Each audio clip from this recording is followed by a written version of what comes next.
Welcome to our present state versus history on speaker. Here we are focused on the current events of our culture through the principles of our history, trying to make sense of the culture and the mindset of today. I am your host, Ray Mayfield. Okay, folks, here we are back on the pod. We're going over these principles of liberty.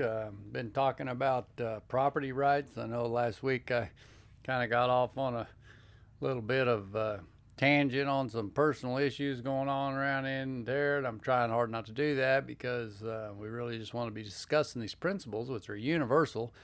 We have certain little individual situations that come up that we can use as examples and how these laws have been violated and these principles have been violated. And the amazing thing to me is how many people, when they're in the dereliction of duty in their offices, don't even realize they're violating some of these principles. And I really honestly wonder how many of them really understand these principles that are sitting in these public offices that we've already duly elected to take care of the will of the people and deal with the principles of liberty and the Constitution, the protection of the rights of the citizens around. Because it seems to me like in our little area, that the most of the people that get into these public offices, they're not concerned about doing what's right by the people as much as they are whatever it is their certain group or personal opinion is that they want to accomplish for whatever the task is at hand. So we're dealing with life, liberty, and that they're only secured as long as the property is secure. That our founding fathers, they were very staunch that we couldn't have life and liberty if we didn't have private property. The three of them were separate, but they were so connected that they all affected each other, and they considered all three, life, liberty, and property, to be sacred. They treated it as such, and they were equally sacred, and they should never be arbitrarily interfered with. And that was their attitude in dealing with a lot of these things that's going on. I say, well, where do they get that idea? Well, that idea comes right straight out of the Word of God. The Bible tells us in Genesis, in the very beginning, the first chapter of Genesis, in fact. Let's see, it gets right in here at the 26th verse of the first chapter. So we're not very far into the Word of God at all, where God begins to deal with these issues of life and liberty and property.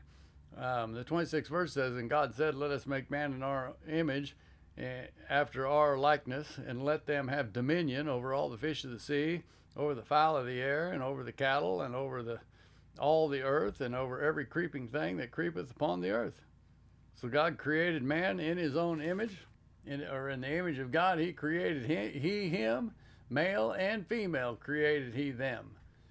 And God blessed them, and God said unto them, be fruitful and multiply and replenish the earth and subdue it. Have dominion over the fish of the sea, over the fowl of the air, over every living thing in the movement upon the earth.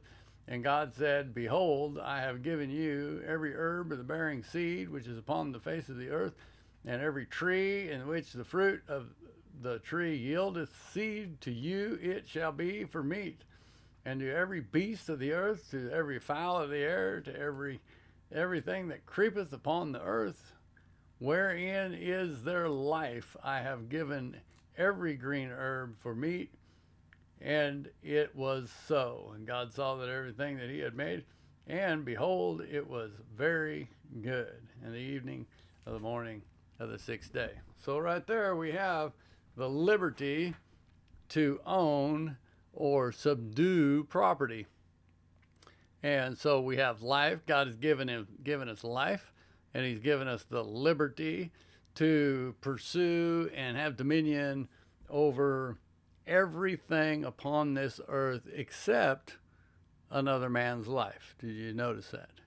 Everything except man's life. So we are not property, each of us, to the other. So that is not the idea that God had in mind. He's talking about the food, the land, the plants, the herbs, whatever it is that we need to use for life that we can call property. We use animals, we use trees, lumber, we use plants, we eat the meat, we eat the herbs, we so on and so forth. And so this is the whole basis of the law that we get into when we're dealing with private property issues, see, because they're saying, well, okay, now what constitutes ownership, or how do we determine that we've acquired this, or that we own it? Well, John Locke, he put it like this. He says that labor, he added, this is in the middle of one of his statements, he's something to them, acorns or apples. He's talking about gathering up acorns and apples, and when you gather them up and you consume them, then you reap the benefit of them, so they become yours, And he asked the question before this, when do they become yours? And he says that if they did not become yours when you gathered them up, then if that didn't make them yours, then nothing else could. So the minute you picked them up, even before you ate of the fruit and received the nourishment and it became part of you, it was still classified as your property because it was taken from the common of the whole. So how we acquire the ownership is the question he asked after that. And this is his answer to that. He says, added something to them, the acorns or the apples. He says, more than nature, the common mother of all, had done. And so they become his private right. So as soon as you pick them up, you put effort into them, which changes them from their natural state, and they become your private right. And will anyone say he has no right to those acorns or apples? He thus apprehended because he had not the consent of all mankind to make them his, of such a consent as that was necessary. The man would have starved. He said, notwithstanding the plenty that God had given him. It is the taking of any part of that is common, and removing it out of the state nature leaves it in, which begins the property, without which the common is of no use. Thus the law of reason makes the deer that whom had killed it, and is allowed to be his goods, who has bestowed his labor upon it, though before it was the common right of everyone. So what he's saying is the deer's running wild in the woods. Anyone has the right to that deer, but the person that kills that deer, it becomes his property immediately because he has put work into it. And so he's talking about the ownership and how the sacredity of that ownership should be cared for and treated. So in other words, once that becomes that person's property, no one else has the right to that property at that moment. George Sutherland of the U.S. Supreme Court, he once told the state bar in New York this. He said, it is not the right of property which is protected, but the right to property. Property per se has no rights, but the individual, the man, has three great rights, equally sacred from arbitrary interference: the right to life, the right to his liberty, and the right to his property. The three rights are so bound together as to be essentially one right. To give a man his life but deny him his liberty is to take from him all that makes his life worth living. To give him his liberty but take from him the property which is the fruit of and badge of his liberty is to still leave him a slave. So what he's saying is our property, that what we accomplish with acquiring property, is the badge of our liberty, of the fruits of our labor, that we put our life into it, And so the protection of that property is vital. This is the reason why these areas where we're dealing with property rights and personal property taxes, and it being taxed to the point to where the government is intruding and taking this property by force from private citizens, is a violation of our whole Constitution. Is a violation of our God-given rights to life, liberty, and the pursuit of happiness, if you will, because that pursuit of happiness is that property. That property ownership is the thing that we are trying to acquire in order to, let's just say, amass wealth or to signify the accomplishments of our liberty. Abraham Lincoln, now here's a quote that you won't hear the liberals, they all want to push old Abraham Lincoln up there in places when they want to, but you won't hear them talking about this quote. Mr. Abraham Lincoln, he said, "Property is the fruit of labor. Property is desirable. It is a positive good in the world. That someone should be rich shows others that they may become rich. And heirs is just encouragement and hence is just encouragement to be industrialist and enterprising. Let not him who is houseless pull down the house of another, but let him work diligently to build one for himself, thus by example assuring that his own shall be safe from violence. I take it that it is best for all to leave each man free to acquire property as fast as he can. Some will get wealthy.